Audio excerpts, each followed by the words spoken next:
Scientists spent decades trying to figure out why people choke under pressure, why the basketball player misses the shot everyone knows he can make, why the student blanks on answers she studied for weeks, why your mind goes empty exactly when you need it most. They ran studies, brain scans, controlled experiments, published papers, built entire theories. And then, someone actually read the Bhagavad Gita and realized, wait, this is already in there, written thousands of years ago, in one verse. That keeps happening, over and over. Modern science discovers something groundbreaking about the human mind. Researchers celebrate, papers get published, and somewhere in an ancient text, the same truth is sitting there, waiting, almost like it's been patiently watching us catch up. Today, I want to show you something that genuinely surprised me when I first connected the dots. Not spirituality versus science, not philosophy versus research, but the places where they're saying the exact same thing, in different languages across thousands of years. Let's start with that pressure thing, the choking phenomenon. In the Bhagavad Gita, chapter 2, verse 47, Krishna says, "You have the right to action alone, never to its fruits. Let not the fruits of action be your motive, but do not be attached to inaction either." On the surface, this sounds like spiritual advice. Don't be greedy, don't obsess over results. Standard wisdom stuff. But look closer. What's Krishna actually describing?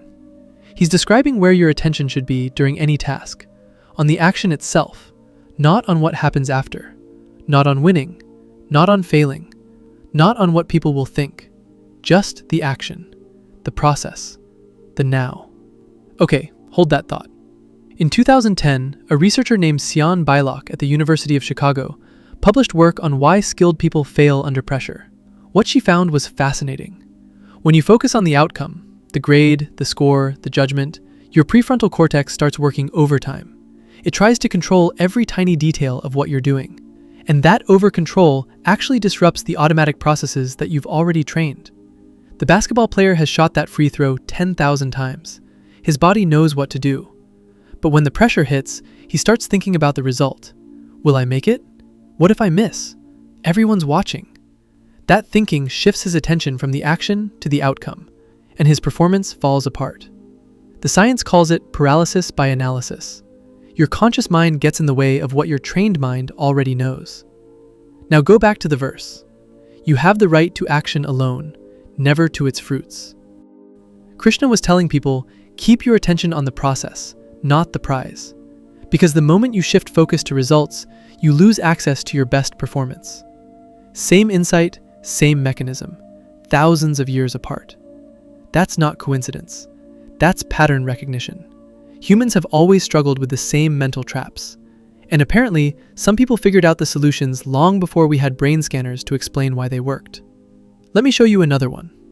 There's a relatively new field called psychoneuroimmunology. Big word. Basically, it studies how your thoughts and emotions affect your immune system. Your mental state literally changing your physical health. For a long time, Western medicine kept the mind and body separate. Treat the body with medicine, treat the mind with therapy. Two different departments. But researchers kept finding weird connections. People with chronic stress got sick more often. People who felt socially connected healed faster. Loneliness was literally as dangerous as smoking in terms of health outcomes. The mind wasn't separate from the body at all. They were one system, affecting each other constantly. In the Bhagavad Gita, chapter 6, verse 5 and 6, there's a description that hits differently once you understand this science. The mind can be the soul's friend or its enemy. For one who has conquered the mind, it is the best of friends. But for one who has failed to do so, the mind acts as the greatest enemy. This isn't just about feeling good versus feeling bad. Krishna is describing how your mental state determines your entire experience of life, including, and this is where it connects, your physical well-being. The verse positions the mind as something that can literally help you or harm you, not metaphorically, actually. And now science is confirming that your thoughts create chemical cascades. Stress thoughts trigger cortisol and inflammation. Calm thoughts activate healing responses. Your mind is constantly sending signals to your body, build up or break down. The ancient texts treated mind and body as one integrated system. It took Western science until pretty recently to arrive at the same understanding. Here's another connection that kind of blew my mind when I first saw it. There's a concept in psychology called the locus of control. It was developed by a researcher named Julian Rotter in the 1950s. The idea is simple but powerful. Some people have an internal locus of control. They believe they're the primary influence on what happens in their lives. Their choices matter, their actions shape their outcomes. Other people have an external locus of control.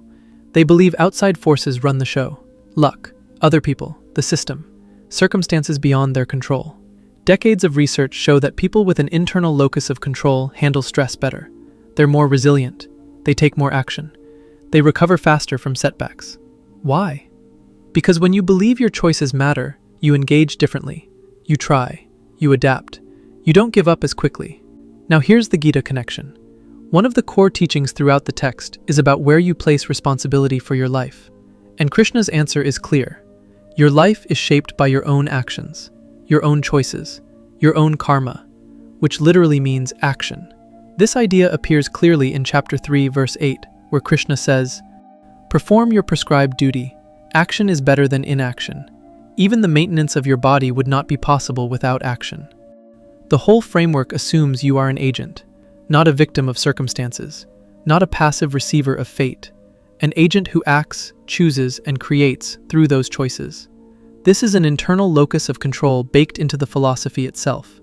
The text keeps pointing you back to your own agency, your own responsibility, your own power to act.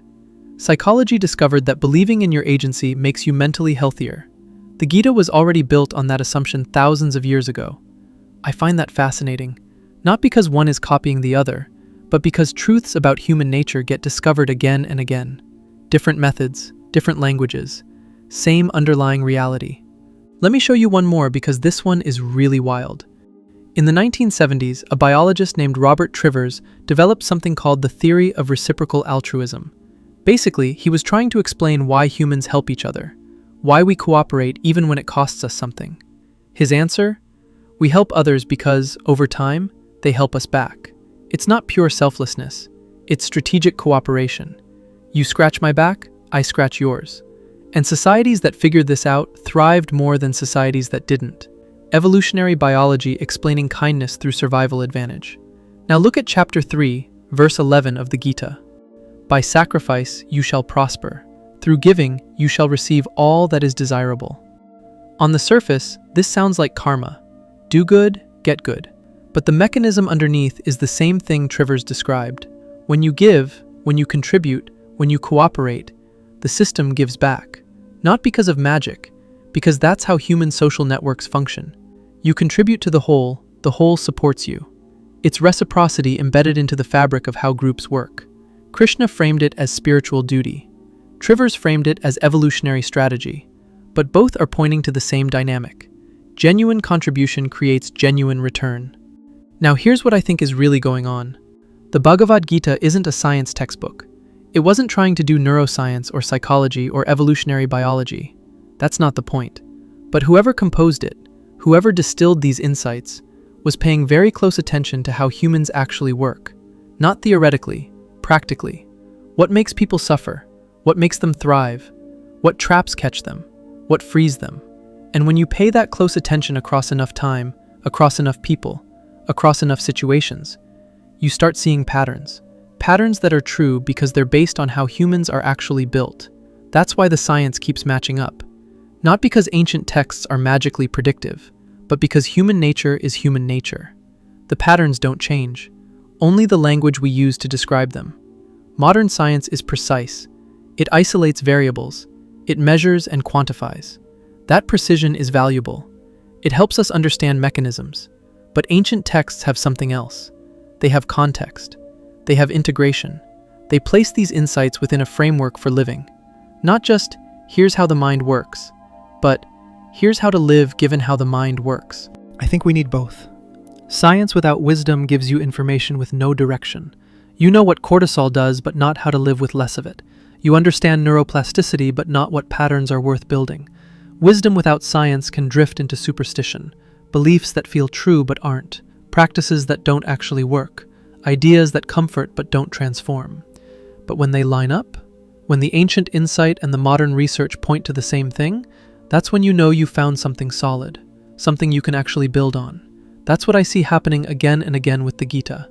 Not every verse, not every concept, But more often than you'd expect, there's a correspondence, a echo, a confirmation from a completely different direction. The verse about action over outcomes matches what performance psychology discovered about choking under pressure. The mind as friend or enemy teaching matches what psychoneuroimmunology found about thoughts affecting health.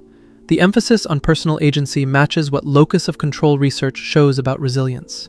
The teaching on contribution and return matches what evolutionary biology says about reciprocal altruism.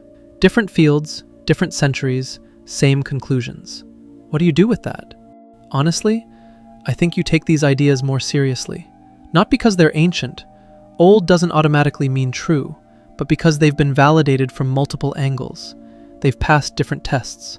When something is true in philosophy and true in psychology and true in biology, that's a signal. That's telling you, this isn't just someone's opinion. This is how things actually work. And when you know how things actually work, you can stop fighting reality. You can start working with it. Stop obsessing over outcomes. Not because a text said so, because your brain literally performs worse when you do. Start viewing your mind as something you train. Not because it sounds spiritual, because your mental state literally affects your immune system. Take responsibility for your choices, not as moral pressure, but because believing in your agency makes you psychologically stronger. Contribute genuinely, not to seem like a good person, but because reciprocity is built into how human groups function. These aren't beliefs to adopt, they're realities to align with. The hidden science inside the Gita isn't hidden because someone buried it there. It's hidden because we stopped looking. We assumed ancient and modern couldn't speak to each other. We put them in different categories and never checked if they were saying the same things. They often are. Not always. I'm not claiming the Gita is a science book, or that every verse has a research paper behind it. But enough verses do that it makes you wonder, makes you pay closer attention, makes you approach the text differently. Not as ancient mythology, but as accumulated human observation, pattern recognition, hard-won understanding. That's what I've started doing. Reading verses and asking, what is this actually describing about how humans work? What pattern is being named here? And does modern research have anything to say about it? More often than not, the answer is yes. The same truths, different languages, thousands of years of confirmation. Maybe that's the real hidden science. Not that the Gita predicted modern discoveries, but that human wisdom and human science, when done honestly, eventually arrive at the same place. Both are trying to understand reality. Both are working with the same subject, us. It would be weirder if they didn't overlap, so keep looking for those overlaps. In the Gita, in other ancient texts, wherever accumulated human wisdom meets careful modern research. That intersection is where the most reliable truths live, and those are the truths worth building a life on. If this made you see the Gita differently, share it with someone who thinks science and spirituality don't mix. Like this video. Subscribe if you want more of this. Not motivation, just understanding.